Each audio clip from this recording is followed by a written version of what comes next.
리포트 브리프입니다. 개장 전에 중요한 리포트들 함께 살펴보시죠. 오늘 첫 번째 종목은 CJ 대한통운이고요. 대신증권 리포트입니다. 최근에 소비에 대한 변화를 보셔야 될 것 같은데요. 이제는 이 한두 개의 몰에서 대량 구매를 한다기보다는 코로나를 거치면서 소비가 다양한 채널과 브랜드의 세분화된 행태로 바뀌었습니다. 이 소비 둔화는 값싼 제품을 찾는 소비 행태로 또 변화가 나오는 중인데요. 그래서 그런지 좀 값싼 중국의 온라인몰을 찾는 그런 이용 고객들이 상당히 늘었습니다. 이 CJ 대한통운은 올해 중국 A사의 물량을 독점적으로 처리하고 있는데요. 1분기에는 350만 개의 박스를 처리했다면 3분기에는 무려 900만 개로 늘었고 이번에 관군제 모멘텀에 의해서 1000만 박스를 넘었을 것으로 추정되고 있습니다. 이렇게 해외 직구 물량에 대한 도착 보장 서비스를 제공하는 인프라를 갖췄다는 점에서 긍정적인 평가를 받고 있고요. 글로벌 온라인몰의 러브콜을 상당히 많이 받고 있다고 합니다. 이에 따라 목표 주가는 12만 원까지 상향 조정했습니다. 두 번째 종목은 녹십자입니다. 삼성증권 리포트고요. 앞으로 혈액제제 알리글로가 이제 승인이 임박하고 있는 상황인데요. 만약 FDA에서 허가가 됐을 때는 미국의 기대 매출액이 2,500억에서 3,000억 원 정도로 측정이 되고 있습니다. 내년 1월에 승인이 결정될 예정인데요. 현재 미국의 면역 글로불린 시장은 지난해 기준 153억 달러를 차지하고 있습니다. 이 가운데 시장 점유율 1.5% 삼는 것을 목표로 두고 있는데요. 이 원료로 보시면 혈장을 보시면 될 것 같은데 비싼 혈장 가격에도 불구하고 이 혈액은 2배 정도 비싸지만 판매하는 단가가 5배나 더 비쌉니다. 그렇기 때문에 고단가로 레버리지를 기대해 볼 수 있겠고요. 알리글로 오창 A 공장에서 생산이 될 텐데 내후년 이익 개선이 훨씬 더 본격화될 수 있을 것이라고 평가했습니다. 이에 따라 목표 주가는 14만 원까지 상향 조정했습니다.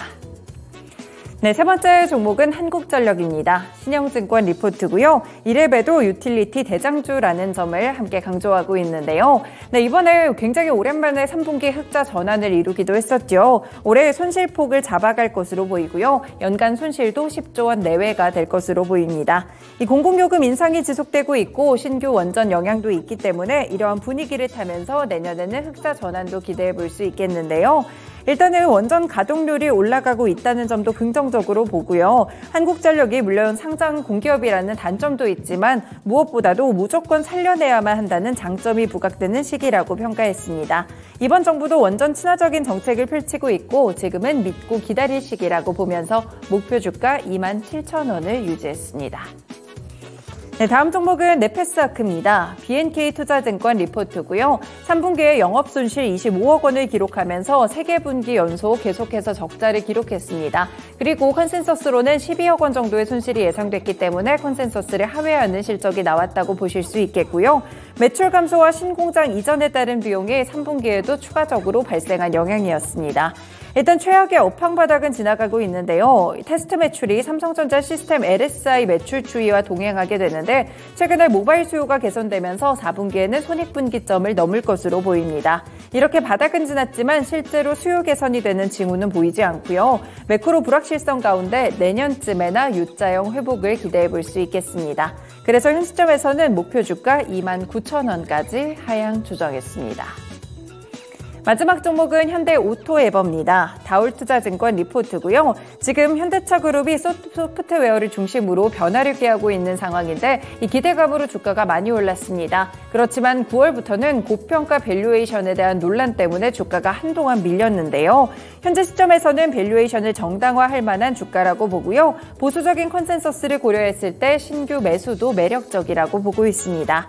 내년 하반기 실적 성장을 위한 핵심 포인트들이 있는데 첫 번째로 스마트 팩토리 구축 사업을 진행하고 있고요. 내년에 조지아나 울산, 광명 공장의 전동화 사업을 통해서 달성할 것으로 보입니다. 두 번째는 차량 소프트웨어 매출 성장의 핵심이 내비게이션 도입 확대에 있다는 점인데요. 장기적으로 신흥국까지 했을 때 조금 더 이 내비게이션에 대한 도입이 확대될 여지가 있어서 함께 기대되는 상황입니다. 현 시점에서 현대오토에버의 목표 주가는 21만 원으로 신규 제시했습니다. 네, 이렇게 개장 전에 중요한 리포트들 함께 살펴드렸습니다. 리포트 브리프였습니다.